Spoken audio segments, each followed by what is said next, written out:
Yo, what's up my people? Nova Fourth Prince. Yeah, but just before I get started in the commentary, the first couple of seconds of the game I forgot what team I was on, so I was actually shooting someone on my team, but I thought they were a bad guy. We've all done it, you know, one time you're Locust and then you go over to Cog and you never can remember what you was, so I did do that a bit. And yeah, this isn't a bad gameplay for me, so yeah, it's still not the most amazing thing on the earth, but it was really good. I really enjoyed it. The other team weren't exactly Infinity or anything either, but yeah, my commentary today is about my Ouija board kind of paranormal experience I had. I reckon I was about 10 or 11, and I was on holiday with my mum, her friend and her friend's two daughters. One daughter was younger than me by about 2 years, and her other daughter was older than me by about 3 or 4 years. So anyway, we was on holiday and we was in a chalet in Hemsby, which is in Suffolk, which is like a seaside place. And we was in the chalet. It was a Sunday, I think, and it was just raining. So it was one of them days when you're on holiday and you're stuck in. You're just like, oh, this is just boring. My mum's friend's daughter, Sally, she says, she goes, oh, should we do a Ouija board? And I'm like, yeah, this is like 12 o'clock at lunchtime-ish, and I'm like, hell yeah, let's do a Ouija board. You know what you're like when you're a kid, anything like that, you're like, yeah, let's do Ouija boards, yeah, let's play Knockdown Ginger. So she writ out on like 2 A4 sheets of paper all the numbers of the letters of the alphabet and numbers from 1 till 10, and then she had another one which was yes and no. And she put them around in a circle, just all these, and cut them out and put them all around in a circle, so it was just like a circle. And then she got a glass, like just a normal squash glass, like turned it upside down and put that in the middle of this thing. And I just thought this was just like the most hysterical thing ever. I was just like, oh. And then she puts her finger on the glass. She says to me, put your finger on the glass. I put my finger on the glass. And then she starts going, is anybody there? Is anybody there? And as soon as she started doing that, I was just, honestly, woo, I can still remember it now. I was just in hysterics, absolutely like laughing my pants off when she's going, is anybody there, on this glass. So anyway, she's like, oh, don't laugh, take it seriously. I was like, all right. So I was trying to control my my uncontrollable laughter, and then this glass starts moving.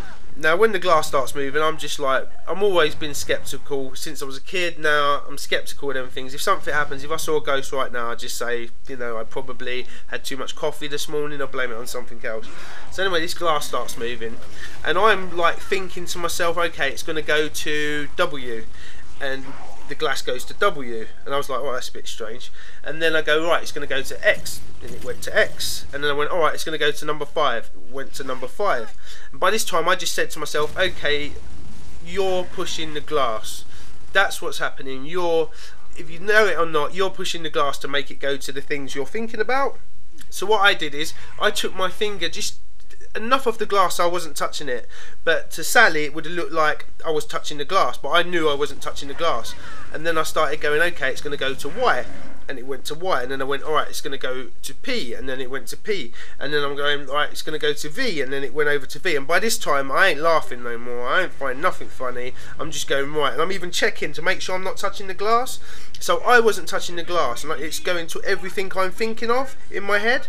And I was like, what the hell? So anyway, Sally just gets the glass, turns it upside down, or she goes to it, bye, turns it upside down, blows in this glass and goes, oh, it's talking rubbish. And by this time, like, I'm like, what? She wasn't no like incantation or special magic goodbye to this spirit which was in the glass. She just turned it upside down and blew in it. I was like, oh my god, now I'm not laughing anymore, I'm taking it fully seriously. So she does it again, going, is anybody there? Is anybody there? And I'm actually cacking myself, you know what I mean? I'm a bit like, whoa, but I'm proper cacking myself now.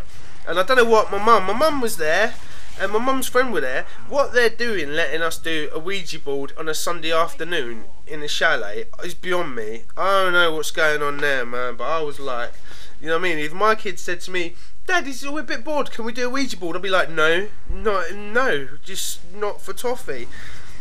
So anyway, she starts it again and she's going, is anybody there? And it starts moving again, this glass, and by this time I'm trying not to think of any numbers or letters so it doesn't go there, because this time I'm a believer now. From not being a believer and finding it hugely hysterical, I'm a believer. And then she says, oh, to this glass, and she asks like who it was, or is it good or bad or whatever. And then Sally goes, oh, have you got any messages for anyone? And this thing goes to yes, and the glass goes to yes, and it goes, I've got a message for Alice, which is my mum. And it's like, okay. And we asked what the message is, and it says she's forgot to take her pills, like she was on tablets at the time for arthritis, I think it was. And my mum goes, oh yeah, I haven't took my pills this morning. And I was like, and then this Sally went, alright, is that all? And it went by, and she blew the glass again, which I thought was just not going to get rid of her spirit, you're just blowing it. I don't know, maybe I'm wrong, but it's a bit scary. But I was just like, I didn't want to do it no more. I was like, no, I'm done. No, I'm done. I don't want to do no more Ouija boards. And I haven't done a Ouija board ever since. I won't. But that experience did give me the belief that there is something in the Ouija board and things like that. I'm never going to do one. I'm just quite happy to say I'm a believer. Oh, I've got the dub on screen. Beautiful. But just wouldn't do it again. But I do now because of that. I'm not a religious person. I'm atheist, you know what I mean? I kind of would say I'm a bit spiritual, but not religious. But certainly Ouija boards and that sort of thing, there's definitely something else out there just because of that experience. And I think that's the only way people can believe in certain things, if they have an experience like that. But I tell you, that was just freaky, man. Like, just the most freaky thing ever.